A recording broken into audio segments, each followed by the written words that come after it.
Bienvenidos amigos, muchísimas gracias por acompañarnos en este bloque de nuestro programa donde vamos a hablar de un tema muy pero muy actual.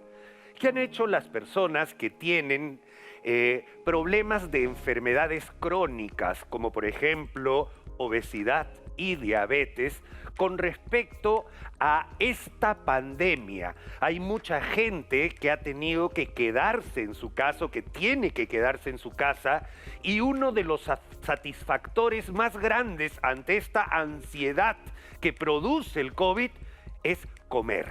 Porque satisface, es un satisfactor. Pero si estas personas tienen además problemas de diabetes y obesidad, entonces lo que puede haber en realidad es que la gente transgrede lo que ha aprendido a hacer para manejar su diabetes, o que si estaban en tratamiento lo han tenido que suspender quizás por algún problema de estrés, por el mismo aislamiento social.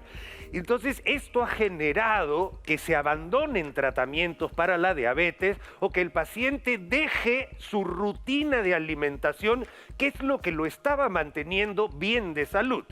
El día de hoy tenemos por contacto a la doctora, a la licenciada Cecilia Farré de Nutricé. Bienvenida Cecilia, muchísimas gracias por acompañarnos para hablar de este tema tan actual, tan importante, enfermedades crónicas abandonadas, porque la gente no quería ir a hacer sus controles por miedo al COVID. Y yo me imagino que usted ha atendido varios pacientes a través de este medio. Bienvenida, muchísimas gracias Cecilia, ¿cómo está? Gracias a ustedes por la invitación, doctor Borda. Encantada de estar aquí por segunda vez con usted en algún momento el año pasado. Bueno, sí. Lo que tenemos que tener en cuenta aquí es que tanto la obesidad como la diabetes en la pandemia actual son enfermedades que lamentablemente tienen el peor pronóstico. Sabemos que la diabetes ya es una enfermedad inflamatoria crónica y que cuando el COVID entra a un paciente de este tipo, la inflamación va a generar una cascada de citoquinas que lo único que va a generar es que el paciente empeore su pronóstico, la inmunidad le baja, el cuerpo se acelera, se inflama completamente y hay una subida intensa de la glucosa, y esto trae graves complicaciones para el paciente diabético. También para el paciente obeso, por la grasa abdominal y las complicaciones que el paciente obeso ya tiene, si hay un COVID presente, el pronóstico también es malo, ¿no? Hemos visto que en el Perú de 20.000 fallecidos, la mayoría de pacientes eran obesos y el 43% eran diabéticos, ¿no? Entonces, leyendo un poco las estadísticas, vi que el 20% de pacientes que están hospitalizados ya son diabéticos. La gente ha alterado sus rutinas, el miedo, la primera parte que fue con cuarentena, ha dejado a muchos pacientes con miedo y con inestabilidad emocional. Esto ha traído, como usted mismo lo ha dicho, que han abandonado tratamientos médicos y nutricionales. Pero la población en general tiene que saber que algo muy importante para el paciente diabético y obeso, y es un pilar básico en el tratamiento, es la parte nutricional a la que nos dedicamos nosotros. Entonces, yo a mis pacientes ahora, a todos se les está atendiendo virtualmente por plataforma Zoom o por Google Meet o por Skype o por videollamada, y tratamos de enseñarles o reenseñarles a comer adecuadamente. En el paciente diabético, sobre todo, me da a mí mucho miedo, porque el paciente deja de controlar sus glucosas basales, ha dejado de controlar sus glucosas postprandiales, y si el COVID ya le coge al paciente con una glucosa basal por arriba de 126 y una glucosa postprandial por arriba de 150, la probabilidad de que este paciente se agrave es más del 80%. Totalmente de acuerdo, Cecilia. Hay un tema importantísimo de las comorbilidades relacionadas a la obesidad y a la diabetes que ponen muchísimo más en riesgo a estas personas. Ya nos ha explicado un poquito cómo ha afectado la pandemia en las personas diabéticas y obesas, pero lo que ha dicho considero importantísimo. Hemos hablado siempre que la diabetes dentro de todo es una enfermedad benigna. es una enfermedad benigna si es que uno aprende los valores nutricionales de los alimentos y controla su diabetes. Pero el abandono en el cual se ha incurrido de este grupo de pacientes crónicos a raíz del aislamiento y de la pandemia es lo que está generando que en este momento hayan mucho más pacientes diabéticos no controlados que antes. Hemos más o menos ya contestado la primera pregunta de cómo afecta la pandemia a las personas diabéticas y obesas, pero ahora, ¿cómo deben realizar sus controles si el paciente no puede salir de casa? Y eso es algo que nos va a ayudar muchísimo a entender la importancia del hemoglucotest que todo paciente diabético debería hacerse. Ayúdeme a reforzar esa idea, por favor. A ver, lo más importante aquí son 3 cosas básicas. El paciente tiene que tener su hemoglucotest, el glucómetro, para hacerse glucosas basales por lo menos 3 veces a la semana y glucosas postprandiales, comprendiendo que son las glucosas que se toman 2 horas después del desayuno o 2 horas después del almuerzo.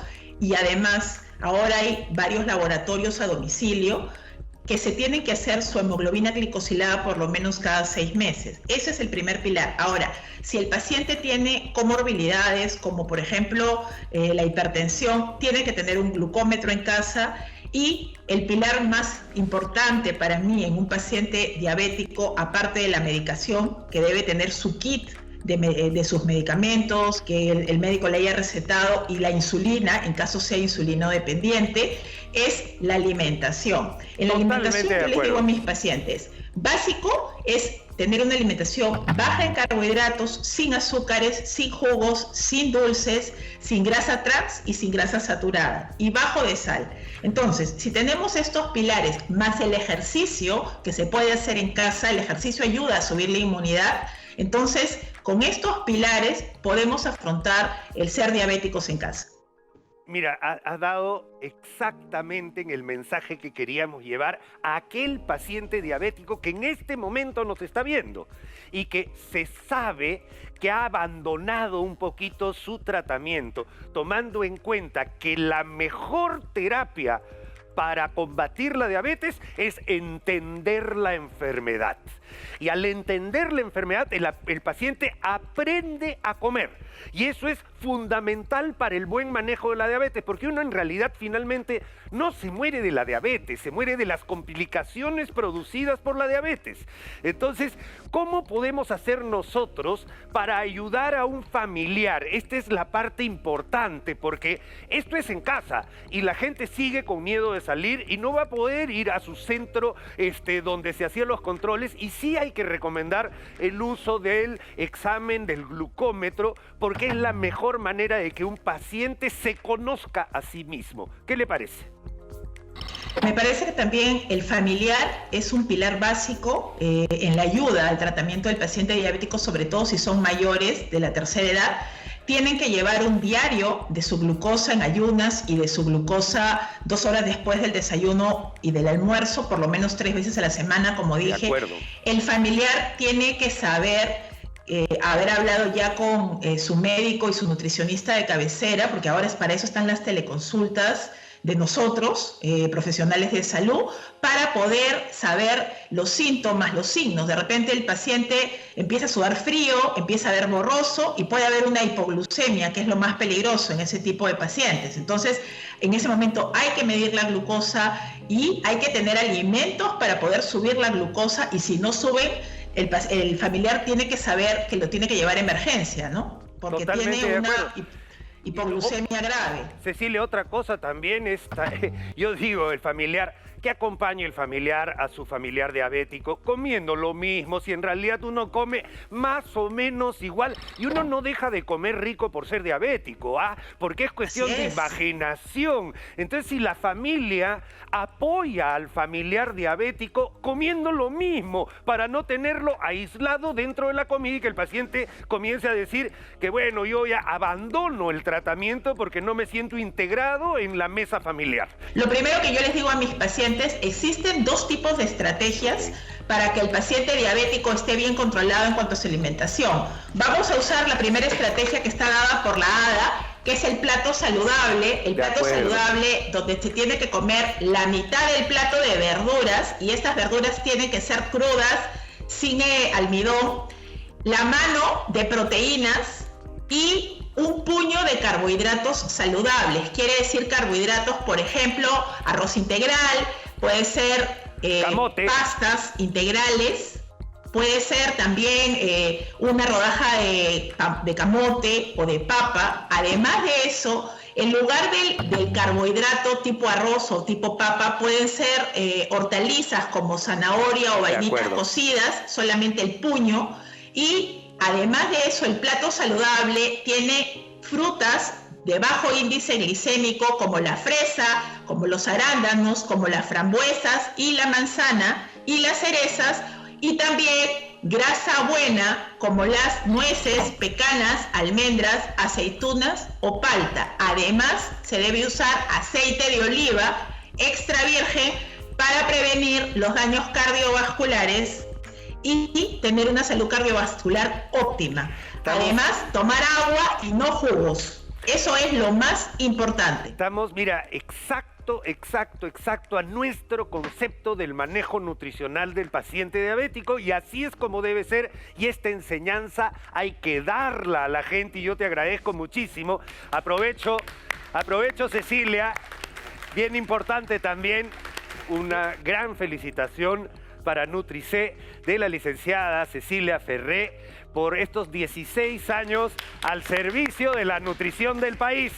Te agradezco muchísimo haber participado en nuestro programa, Cecilia, muy amable. Muchas gracias, doctor Tomás, encantada de haber estado con ustedes y poder dar mi granito de arena para el aporte de los pacientes diabéticos. Al contrario, gracias a usted, ha sido sumamente clara por esta explicación. Amigos, con ustedes nos despedimos hasta el siguiente bloque. Muchísimas gracias. Continuamos con nuestro programa. Chao, Ceci.